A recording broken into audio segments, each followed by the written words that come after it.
नमस्कार दोस्तों, स्वागत है आपका study service online coaching academy में। मैं स्वाति। और जैसे कि आप मेरे साथ डेली 11 AM जो है अपना हिस्ट्री का सेशन को जो है अटेम्प्ट करते हैं, अपने मॉक टेस्ट को अटेम्प्ट करते हैं। हम जो है अब चैप्टर वाइज अटेम्प्ट कर रहे हैं, टॉपिक वाइज अटेम्प्ट कर रहे हैं। हमारे दो टॉपिक हो चुके हैं जिसमें हमने पढ़ रखा है अपना। एक तो स्टोन एज के बारे में, पाषाण काल के बारे में। दूसरा हमने हड़प्पा सिविलाइजेशन जो है वो डिस्कस कर चुके हैं हम। तो अगर आपने वो अभी तक क्लासेस नहीं देखी हैं तो आप यूट्यूब की प्लेलिस्ट में जा करके वहां से उस मॉक टेस्ट को अटेम्प्ट कर सकते हो मेरे साथ। तो आज का जो हमारा सेशन रहने वाला है, आज हम करेंगे वैदिक एज के बारे में डिस्कस करेंगे। तो वैदिक एज हमारा जो है आज के सेशन का जो है इम्पोर्टेंट टॉपिक है। इससे पहले कि वैदिक एज स्टार्ट करूं, मैं आपको बता दूं कि अगर आप टीजीटी कमीशन की तैयारी कर रहे हैं तो हमारे नए बैच के अंदर जो है आप ऑनलाइन कोर्स के लिए घर बैठे तैयारी कर सकते हैं और एडमिशन ले सकते हैं। तो हमारे नए बैच स्टार्ट हो चुके हैं, आप चाहें तो इसमें ज्वाइन कर लीजिए, क्योंकि नोटिफिकेशन का कोई पता नहीं कि कब जैसे आ जाएगी। तो यहाँ पे हमारा ऑफिशियल नंबर है 7591046600। चलिए, तो आज के सेशन को जो है हम स्टार्ट करेंगे। और आज का सेशन हमारा वैदिक कल्चर रहेगा। यहाँ तक कि अगर मैं बात करूं वैदिक कल्चर की, यानी कि अगर हम टॉपिक का नाम जो है वैदिक कल्चर की जगह जो है अगर हम वैदिक ईरा कहें तो ज्यादा सही रहेगा। यानी कि वैदिक युग की हम बात करते हैं तो हम इसको टू पार्ट्स में डिवाइड करते हैं। एक हमारा अर्ली वैदिक आता है, और अर्ली वैदिक को ही हम जो है अपना जो है ऋग वैदिक काल भी बोल देते हैं। आपको याद होगा, मैंने पहले करवा रखा है, ऋग वैदिक भी बोल देते हैं। दूसरा लेटर वैदिक आता है, उत्तर वैदिक काल आता है। तो दो तरह में हम इसको जो है डिवाइड करते हैं, और उससे रिलेटेड जो भी क्वेश्चंस बनते हैं वो आज जो है हम इस क्लास के अंदर जो है पूरी तरह से डिस्कस करेंगे। चलिए, तो देखते हैं इस सेशन का फर्स्ट क्वेश्चन क्या है आपका। मैं खुद को जो है हटा लेती हूँ क्योंकि लिखने में दिक्कत हो जाती है नहीं तो। चलिए, तो आपको विजिबल नहीं होगा नहीं तो। चलिए, तो देखते हैं आज के सेशन का जो फर्स्ट क्वेश्चन है वो क्या है। भारत जन के नाम पर इंडिया का नाम जो है भारत रखा गया। ठीक है। निम्नलिखित में से किस वेद में इस जन का सर्वप्रथम उल्लेख मिलता है। तो आपको पता है, मैंने कहा कि एक ऋग्वैदिक काल है जिसमें ऋग्वेद के बारे में, जो सबसे ओल्ड वेद था आपका ऋग्वेद, उसके बारे में बात की गई है। इसके अलावा जो लेटर वैदिक काल है उसमें तीन तरह के आपके जो है वेद बचते हैं वो आ जाएंगे। तो टोटल वेद जो हमारे पास चार हैं, जिसमें से जो है ऋग्वेद सबसे पुराना है। तो अब हम बात करते हैं कि सबसे पहले जो है किस वेद में भारत का जो नाम है, या फिर कहीं भारत नाम जो रखा गया है इंडिया का, वो उसके बारे में बात की गई है। तो ऑप्शन नंबर जो है देख लेते हैं। अब पहले में यजुर्वेद है, सेकंड में ऋग्वेद है, थर्ड में अथर्व, और चौथे में सामवेद है। तो यहाँ पे राइट आंसर आपका ऋग्वेद ही होगा। ऋग्वेद में जो है सबसे पहले भारत जन का उल्लेख है। किस चीज का? भारत जन जो है वो लिखा गया है। और इस जिसके नाम पर जो है इंडिया का नाम क्या पड़ा था? भारत पड़ा था, या भारत रखा गया। ऋग्वेद जो है मैंने कहा कि सबसे ओल्डेस्ट है या प्राचीनतम वेद जो है वो माना जाता है। इसमें कुल कितने मंडल है? तो इसमें जो है अगर हम मंडल की बात करें तो 10 मंडल हैं, और 1028 जो है यहाँ पे आपको जो है सूक्त इसके देखने को मिलते हैं। एंड वेद को पढ़ने वाले जो ऋषि होते हैं जो इनको पढ़ते हैं उनको क्या कहते हैं? होत कहते हैं। लिखवाया हुआ मैंने सब कुछ आपको क्लास के अंदर, है ना। और होत कहते हैं। ऋग्वेद का पहला और 10वां मंडल सबसे लास्ट में ऐड किया गया था या जोड़ा गया था। तो वेरी वेरी इंपॉर्टेंट। चलिए नेक्स्ट देखते हैं। नेक्स्ट क्वेश्चन हमारे पास आता है, लो युग को ये नाम इसलिए दिया गया क्योंकि इस समय के दौरान मध्य पूर्व और दक्षिण पूर्वी यूरोप में औजारों और हथियारों में मुख्य रूप से डैश की जगह लोहे का इस्तेमाल होने लगा था। पीतल, पत्थर, लकड़ी या फिर कांसा। तो लो युग का नाम जो है क्यों दिया गया? ऑप्शन नंबर डी यहाँ पे सही होगा, कांसा। क्योंकि उस समय के लोग जो है वो कांसे का इस्तेमाल करने लगे थे। तो क्योंकि उस समय के दौरान मध्य पूर्व हो गया आपका, या दक्षिण पूर्वी हो गया, यूरोप में जो है औजारों और हथियारों का मुख्य रूप से कांसे की जगह जो है लोग लोहे का यूज करने लगे, इसलिए इसे लोह युग कहा जाता था। कांसे की जगह लोहे का इस्तेमाल। चलिए नेक्स्ट देखते हैं। नेक्स्ट क्वेश्चन है, निम्नलिखित में से किस वेद में 10 राग युद्ध, आपको याद होगा मैंने कहा था कि 10 राजाओं के साथ युद्ध किया था ना, 10 राजाओं के युद्ध का उल्लेख है। तो ये सब किए हुए क्लास के अंदर क्वेश्चन, अथर्ववेद, सामवेद, ऋग्वेद और यजुर्वेद। तो यहाँ पे जो है इसका वर्णन हमें ऋग्वेद में मिलता है, कौन से मंडल में, 7वें मंडल में जो है हमें इसके बारे में देखने को मिलता है। और ये पुरुषानी नदी के तट पे लड़ा गया था, सॉरी पुरुषनी नदी के तट पे जो है वो लड़ा गया था। इसमें भारत जन के राजा, सॉरी भरत जन के राजा, जिनका नाम क्या था, सुदास।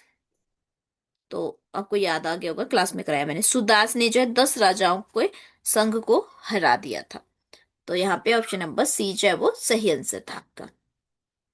नेक्स्ट देखते हैं, 4 वेदों में से किसमें बुरी आत्माओं और बीमारियों से बचने के लिए जादू मंत्र और तंत्र मंत्र का संग्रह है? ऋग्वेद, यजुर्वेद, अथर्ववेद, सामवेद। इसका मतलब आपको ऋग्वेद का मतलब, यजुर्वेद का मतलब, या फिर अथर्ववेद या सामवेद, इन सब में कौन कौन सी बातें की गई हैं वो आपको पता होना चाहिए।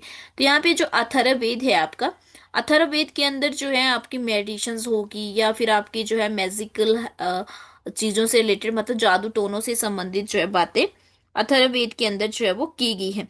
तो अथर्वा ऋषि के द्वारा रचित है आपका अथर्ववेद, जिसमें 731 जो है मंत्र हैं, और 6000 जो है इसमें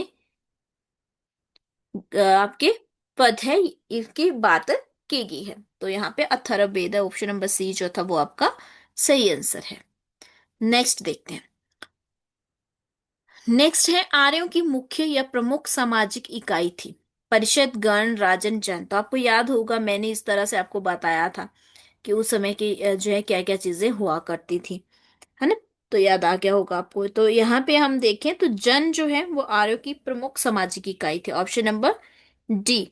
तो यहाँ पे क्या होता था, इसको जो है इसकी एडमिनिस्ट्रेशन की अगर हम बात करें, प्रशासनिक भाग की बात करें, तो 5 पार्ट में डिवाइड था, जिसमें हम जो है क्या कहते थे, कुल, ग्राम, विश, जन, राष्ट्र। या पहले कह सकते हैं राष्ट्र हुआ करता था, फिर जन था, फिर विश थे, फिर आपका ग्राम था, और ग्राम के बाद आपका कुल। तो इस तरह से हमने क्लास के अंदर कर रखा है।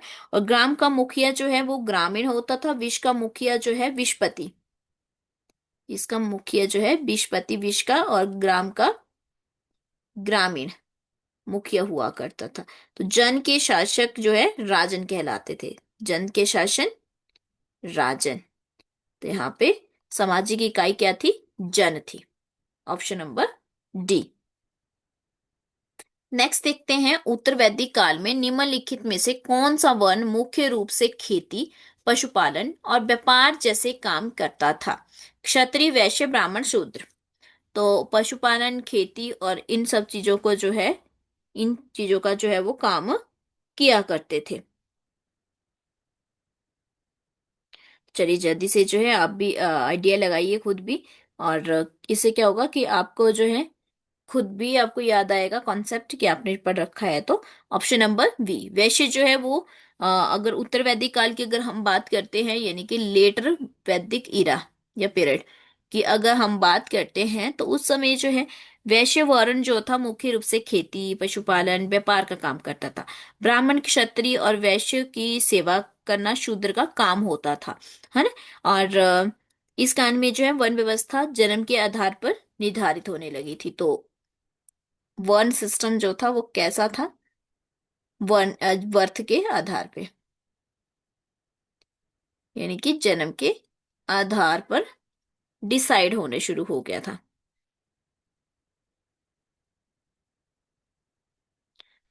तो ये चीजें हमें जो है देखने को मिलती है। नेक्स्ट देखते हैं, निम्नलिखित में से किस नदी का प्राचीनतम नाम बिपाशा है?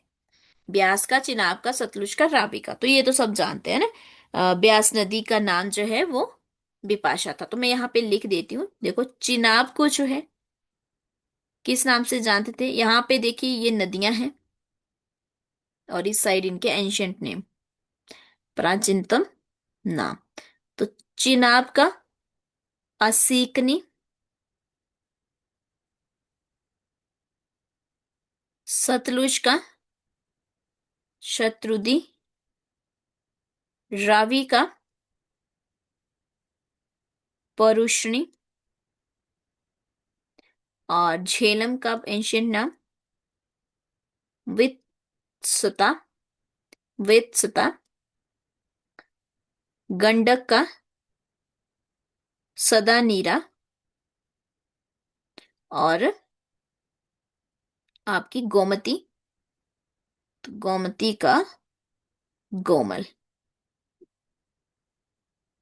इस तरह से 6 नदियां, जिनके नाम मैंने आपको यहाँ पे लिख दिया। आप चाहें तो इसका स्क्रीनशॉट भी ले सकते हैं।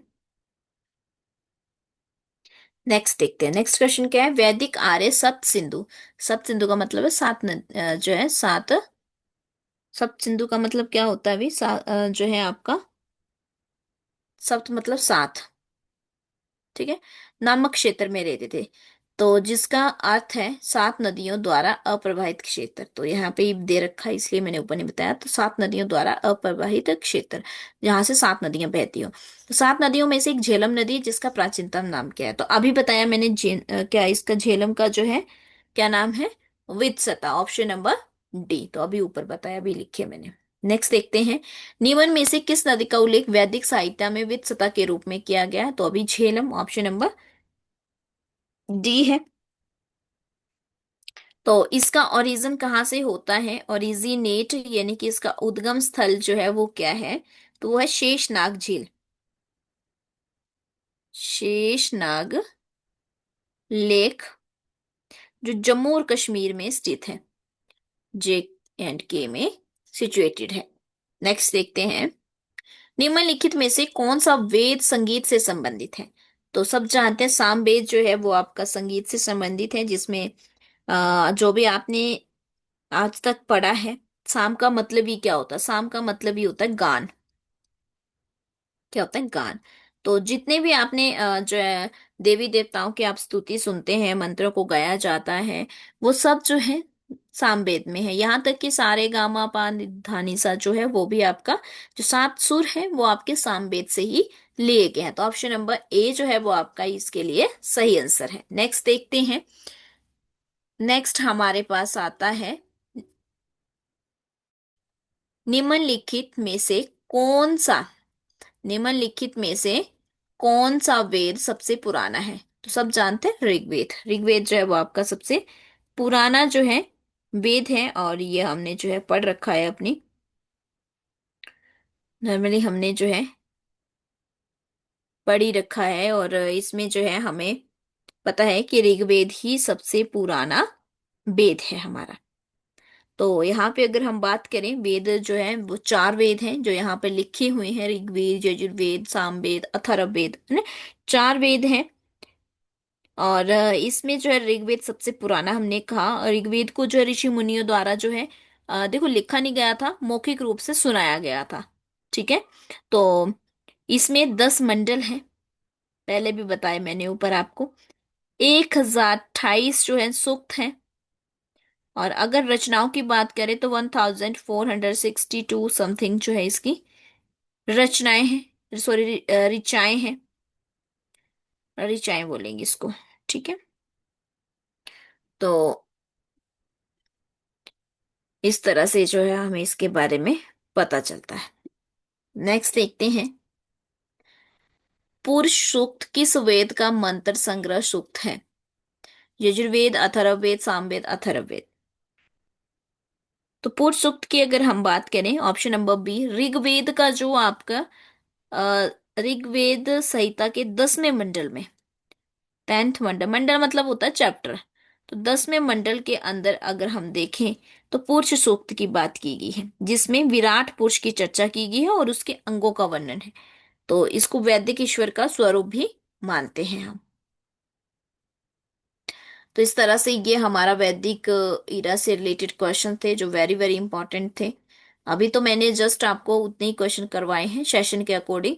अदरवाइज इससे रिलेटेड और भी बहुत सारे क्वेश्चंस बनते हैं। अभी हम जो है डेली जो है 10 to 15 क्वेश्चंस के बीच में डेली जो है हर एक टॉपिक का जो है क्वेश्चन कंप्लीट करेंगे। जैसे ही आपकी एंशियंट हिस्ट्री कंप्लीट हो जाएगी, मेडिवल देखेंगे, इसी तरह से मॉडर्न देखेंगे। जब पूरी ही टोटल कंप्लीट हो जाएंगी देन सेकंड में जो है हम दोबारा से इसके अलावा, जैसे 10 to 15 करवा रही हूँ डेली हर टॉपिक से, तो इसके अलावा भी इस टॉपिक में और बहुत सारे क्वेश्चंस बचते हैं, तो फिर हम उनको डिस्कस करेंगे। अब मान लीजिए अगर किसी टॉपिक के अंदर 60 क्वेश्चन है, तो 60 एक दिन में करवाना पॉसिबल नहीं होता, आप भी जानते हैं, तो 3-4 सेशन होंगे तभी हो पाएगा वो। चलिए, इसके अलावा अगर आप ऑनलाइन कोचिंग करना चाहते हैं, घर बैठे हमारे साथ तैयारी करना चाहते हैं, तो हमारे नए बैच शुरू हो चुके हैं। 7591046600 हमारा ऑफिशियल नंबर है, जिसमें आप हमारे कोर्स को परचेज कर सकते हैं हमारे से बात करके। यहाँ पे डिस्काउंट चल रहा है, तो आप स्टडी सर्विस से ऑफिशियल नंबर में जान करके कि कितना डिस्काउंट है, क्या फी है, और इसकी वैलिडिटी की अगर मैं बात करूं, तो कोर्स ड्यूरेशंस की अगर हम बात करते हैं, कोर्स ड्यूरेशंस की अगर हम बात करते हैं, तो देखो लाइव भी रहती है हमारे पास, साथ में रिकॉर्डिंग भी देते हैं हम। लाइव जो है वो 6 मंथ तक आपका चलता है कोर्स, और रिकॉर्डिंग फॉर्म में 1 ईयर तक आपके पास रहेगा।